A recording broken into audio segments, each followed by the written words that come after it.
Hello students, आज का मेरा टॉपिक है। आज के हम टॉपिक में बात करेंगे क्लास 12th की बायोलॉजी। और क्लास 12th की बायोलॉजी में मैंने आप लोगों को पढ़ाया था कि पुष्प क्या है और पुष्प की संरचना क्या है। ठीक है, पुष्प की संरचना मैंने बताया था कि जो पुष्प होती है वो उसके दो पार्ट्स होते हैं। पहला सहायक चक्र होता है और दूसरा क्या होता है, आवश्यक चक्र होता है। उसमें पुमंग क्या है, जायांग क्या है, बाह्यदल क्या है, दलपुंज क्या है, ये सारा टॉपिक हम लोगों ने क्या कर लिया था, क्लियर कर लिया था। आज हम देखेंगे कि आवृत्त बीजी पादपों में क्या चीज़, तो आवृत्त बीजी पादपों में लैंगिक जनन की प्रवस्था। ठीक है, आवृत्त बीजी पादपों में क्या चीज़, तो आवृत्त बीजी पादपों में लैंगिक जनन की घटनाएं। तो आवृत्त बीजी पादपों में अगर लैंगिक जनन की घटनाएं की बात करें तो ये कितने तरह से होते हैं। तो चलिए हेडिंग हम लोगों का हो जाएगा आवृत्त बीजी पादपों में, आवृत्त बीजी पादपों में क्या चीज़, तो आवृत्त बीजी पादपों में लैंगिक जनन की क्या हो जाएगी, लैंगिक जनन की घटनाएं, लैंगिक जनन की घटनाएं। ठीक है, लैंगिक जनन की क्या हो जाएगी, लैंगिक जनन की घटनाएं हो जाएगी। ठीक है, इससे पहले मैंने आप लोगों को जो टॉपिक पढ़ाया है, अगर आप लोग उन टॉपिक को नहीं देखे हैं या नहीं लिखे हैं तो आप प्ले लिस्ट में जा कर के क्लास 12th बायोलॉजी 2024 से प्लेलिस्ट बना हुआ है, वहाँ जा कर के सारा वीडियो एक तरफ से क्या है वहाँ पे पड़ा हुआ है, वहाँ जा कर के इससे पहले वाले क्लासेस को देख करके आप लोग क्या करेंगे, नोट्स बना लेंगे। ठीक है, तो चलिए देख लेते हैं आवृत्त बीजी पादपों में लैंगिक जनन जो होती है। आवृत्त बीजी पादपों में लैंगिक जनन की जो घटनाएं होती है वो कितने स्टेप में होती है, कितने चरण में होते हैं। ठीक है, अगर हम बात करें आवृत्त बीजी पादपों में लैंगिक जनन की घटनाएं, तो आवृत्त बीजी पादपों में जो लैंगिक जनन की घटनाएं होती है वो कितनी होती है, 3 तरह की घटनाएं होती है। कौन कौन सी होती है, तो पहला जो होता है इसमें पहला हो जाएगा निषेचन के पूर्व। क्या हो जाएगा, निषेचन के पूर्व हो जाएगा। ठीक है, निषेचन के पूर्व। और दूसरा हो जाएगा निषेचन, क्या हो जाएगा, निषेचन हो जाएगा। और यहीं पर तीसरा बात कर लेंगे तो निषेचन के क्या हो जाएगा, निषेचन के पश्चात हो जाएगा। ठीक है, क्या हो जाएगा, निषेचन के पश्चात। बात सभी को समझ में आ गया। तो बताइए आवृत्त बीजी जो पादप है, आवृत्त बीजी पादपों में जो लैंगिक जनन की घटनाएं हैं वो कितने चरण में कंप्लीट होती है, तो आवृत्त बीजी पादपों में लैंगिक जनन की जो घटनाएं होती हैं वो 3 स्टेप में या 3 चरण में क्या होती है, कंप्लीट होती है। पहला जो होता है इसको प्री फर्टिलाइजेशन कहते हैं। क्या कह देंगे, प्री फर्टिलाइजेशन कहेंगे। और दूसरा जो हो जाएगा फर्टिलाइजेशन कह देंगे। क्या कह देंगे, फर्टिलाइजेशन कह देंगे।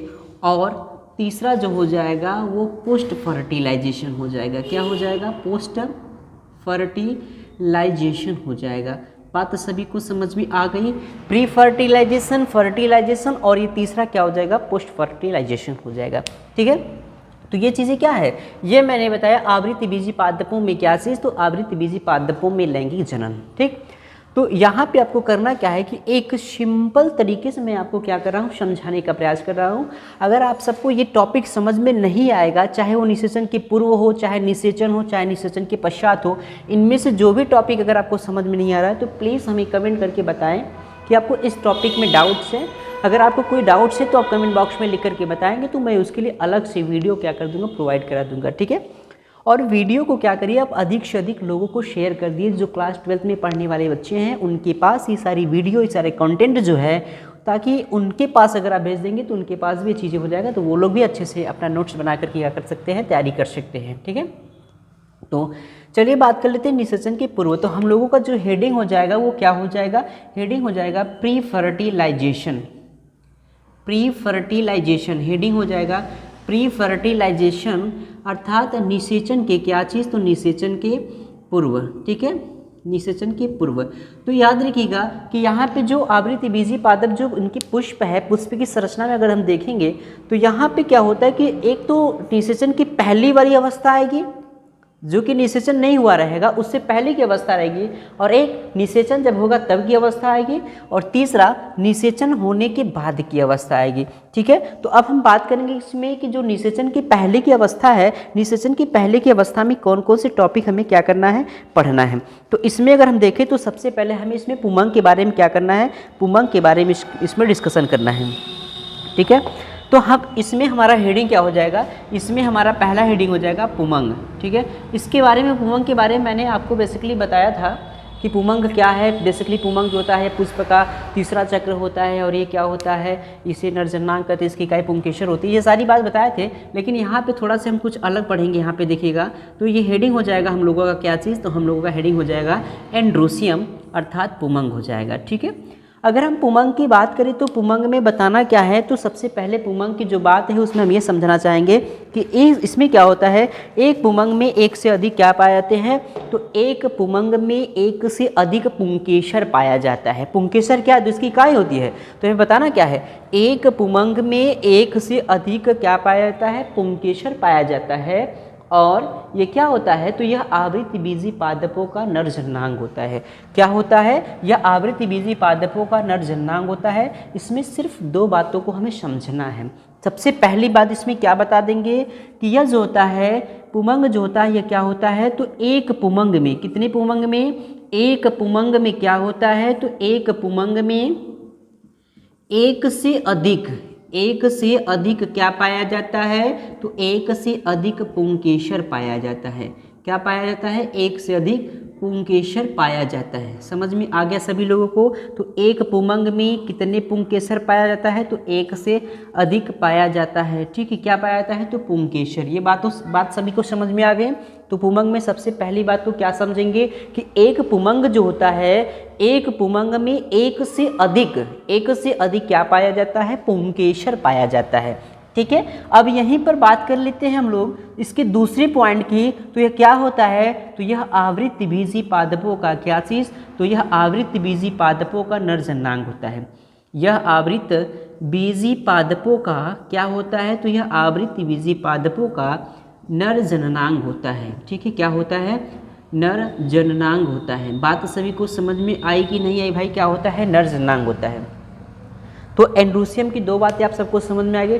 चलिए मेरे साथ आप लोग फटाफट बोलिए, आप हेडिंग क्या बनाए हैं, हेडिंग बनाए हैं, इसमें बनाया क्या है, तो इसमें बनाया है कि आवृत्ति बीजी पादप में क्या चीज़, तो आवृत्ति बीजी पादपों में लैंगिक जनन।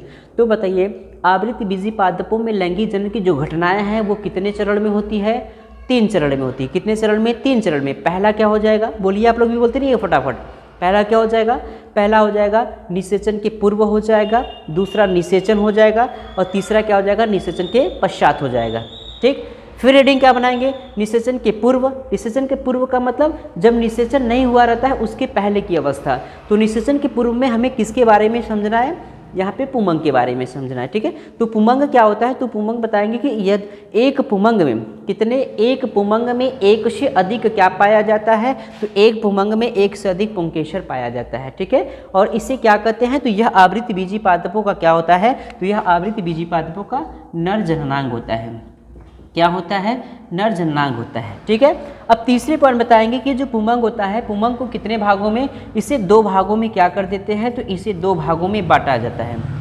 इसे 2 भागों में क्या कर दे, इसे 2 भागों में बांटा गया है। ठीक है, कौन कौन से बांटा गया है, तो पहला जो हो जाएगा, पहला आपका हो जाएगा परागकोश हो जाएगा, और दूसरा क्या हो जाएगा, दूसरा हो जाएगा तंतु। ठीक है, पुमंग को कितने भागों में बांटा गया है, 2 भागों में। पहला क्या हो जाएगा परागकोश, और दूसरा क्या हो जाएगा तंतु। अगर इन बातों को समझ में आए तो फटाफट इनकी स्क्रीनशॉट एक बार ले लीजिए, फिर आगे मैं पढ़ाता हूँ। चलिए अब आगे की तरफ देख लेते हैं।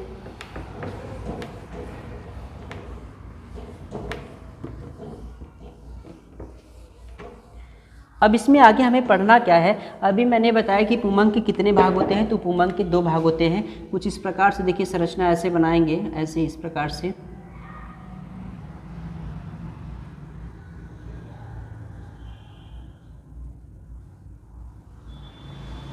देख रहे हैं, ये वाला जो होता है इसको क्या कहते हैं, इसको परागकोश कहते हैं। क्या कहेंगे, इसको परागकोश कहते हैं, यानी ये एंथर होता है। क्या होता है, एंथर होता है। और ये दूसरा जो होता है इसको क्या कहते हैं, तंतु। इंग्लिश में इसको क्या कहते हैं, इसको इंग्लिश में फिलामेंट कहते हैं। बात सभी को समझ में आ गई।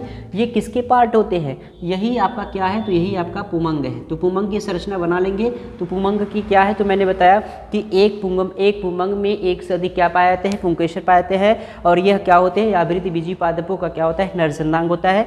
इसे दो भागों में बांटा गया, पहला परागकोश, दूसरा क्या हो जाएगा, तंतु। तो अब हम लोगों का जो हेडिंग हो जाएगा इस परागकोश के बारे में, तो हेडिंग अब इसके बाद बनाएंगे कि स्ट्रक्चर्स ऑफ एंथर। क्या हेडिंग बन जाएगा, स्ट्रक्चर ऑफ एंथर के बारे में हम क्या करेंगे, डिस्कस करेंगे।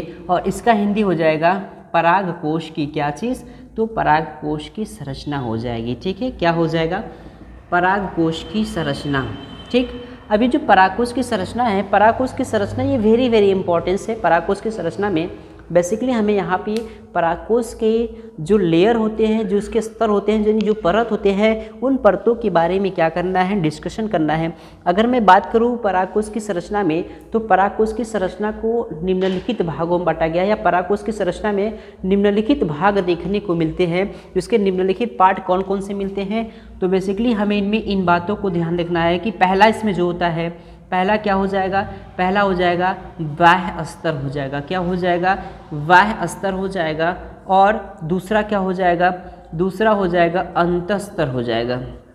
क्या हो जाएगा, अंतस्तर हो जाएगा। और तीसरा क्या हो जाएगा, मध्य स्तर हो जाएगा। क्या हो जाएगा, मध्य स्तर हो जाएगा। और चौथा क्या हो जाएगा, तो चौथा हो जाएगा आपका टेपिटम हो जाएगा। क्या हो जाएगा, टेपिटम हो जाएगा। और पांचवा क्या हो जाएगा, तो पांचवा आपका हो जाएगा, यहाँ पर देखा जाए बीजाणु जनन ऊतक, बीजाणु जनन ऊतक या बीजाणु जनन कोशिका। यही परागकोश में ये सारे पार्ट देखने को मिलते हैं। और इन सारे पार्ट के बारे में हम क्या करेंगे, अगले दिन की क्लास में इसको डिटेल्स, इसकी संरचना बना करके अगले दिन की क्लास में इसके पूरे डिटेल्स पे हम लोग क्या करते हैं, डिस्कस करते हैं। इससे पहले वाले क्लासेस को यदि आप नहीं देखे हैं तो वहाँ जा करके प्लेलिस्ट में जा करके आप इसको अच्छे से देख करके इसका नोट्स बना सकते हैं। और ये इन टॉपिकों में अगर किसी को किसी प्रकार की समस्या है तो वो कमेंट करके हमें बताएं, और वीडियो को आप लोग अधिक से अधिक शेयर करिए। ठीक है।